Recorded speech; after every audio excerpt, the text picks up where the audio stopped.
Hi hello ನಮಸ್ತೆ. KN TV channel ಅನ್ನ ಈಗಲೇ ಸಬ್ಸ್ಕ್ರೈಬ್ ಮಾಡಿ ಮತ್ತು ಹೊಸ ಸುದ್ದಿಗಳ ಅಪ್ಡೇಟ್ ಪಡೆಯಲು ಬೆಲ್ ಐಕಾನ್ ಒತ್ತಿ. ಕಾನೂನಂತೆ ಕಾನೂನು, ಸರ್ಕಾರಂತೆ ಸರ್ಕಾರ, ರಾಜ್ಯ ಸರ್ಕಾರಕ್ಕೆ ಜಿಲ್ಲೆಗೆ ಅನ್ಯಾಯ ಮಾಡುತ್ತಿರುವ ರಾಜ್ಯ ಸರ್ಕಾರದ ಮಂತ್ರಿ NB ಪಾಟೀಲ್ರಿಗೆ, ಮಲತಾಯಿ ಧೋರಣೆ ತೋರುತ್ತಿರುವ ರಾಜ್ಯ ಸರ್ಕಾರಕ್ಕೆ ಬೇಕೇ ಬೇಕು,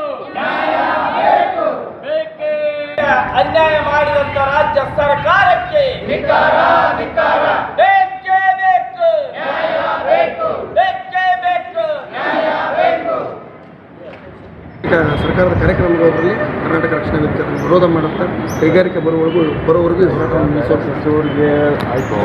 ಇಲ್ಲಿ ನಮ್ಮ ಜನಪ್ರತಿನಿಧಿಗಳು ಏನು ಮಾಡೋದು? ನಮ್ಮ ಜನಪ್ರತಿನಿಧಿಗಳು ಇವ್ರದ್ದು ಅಷ್ಟು ಜವಾಬ್ದಾರಿ ಇರುತ್ತಲ್ಲ. ಮುಖ್ಯವಾಗಿ ಬಾಗಲಕೋಟೆ ಮುಳುಗಲಿಕ್ಕೆ ಮುಖ್ಯ ಕಾರಣನೇ ಬಾಗಲಕೋಟೆ ಜಿಲ್ಲೆಯ ಶಾಸಕರು.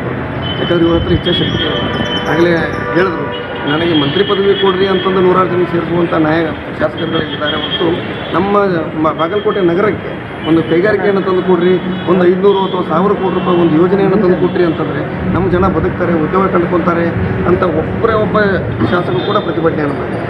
ಎಲ್ಲರಿಗೂ ತಮ್ಮ ತಮ್ಮ ಅಧಿಕಾರ, ತಮ್ಮ ಬೆಳವಣಿಗೆನ ಮುಖ್ಯ ಹೊರತು ಮತದಾರರ ಬೆಳವಣಿಗೆ ಮುಖ್ಯ ಅಲ್ಲ ಅಂತ ಅನ್ನೋದನ್ನು ಅವರು ಸಾರ್ವಜನಿಕವಾಗಿ ತೋರಿಸ್ತಿದ್ದಾರೆ.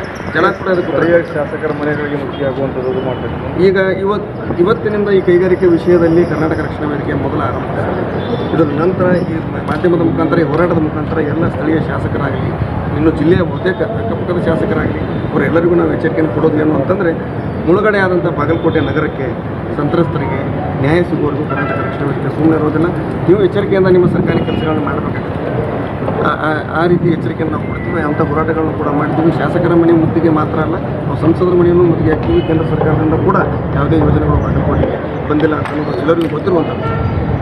ಈ ಎಗ್ರೇಸ್ ಅಂಗಡಿಗಳನ್ನು ಮತ್ತು ಟಮ್ ಚಲಾಯಿಸುವುದನ್ನು ಇದು ಒಂದನ್ನೇ ದುಡಿಮೆಯಾಗಿ ಮಾಡ್ಕೊಳ್ಳುವಂಥ ಪರಿಸ್ಥಿತಿಯನ್ನು ನಿರ್ಮಾಣ ಮಾಡಿದೆ ಸರ್ಕಾರಗಳು. ಇಡೀ ರಾಜ್ಯದ ಅಭಿವೃದ್ಧಿಗಾಗಿ ಎಷ್ಟೋ ಲಕ್ಷ ಎಕರೆ ಭೂಮಿಗೆ ನೀರಾವರಿ ಕಲ್ಪಿಸೋದಕ್ಕಾಗಿ ನಮ್ಮ ಬಾಗಲಕೋಟೆ ಜನತೆ ತಮ್ಮ ಇಡೀ ಬದುಕನ್ನು ಕಳ್ಕೊಂಡಿದ್ದಾರೆ. ಅವ್ರಿಗೆ ನೀವೇನು ಪರ್ಯಾಯ ಕೊಡ್ತಾ ಇದ್ದೀರಿ? ಪ್ರತ್ಯುಪಕಾರವಾಗಿ ಏನು ಕೊಡ್ತಾ ಇದ್ದೀರಿ? NB ಪಾಟೀಲರು ಮೇಲುಸ್ತುವಾರಿ ಸಚಿವರಿದ್ದಾರೆ.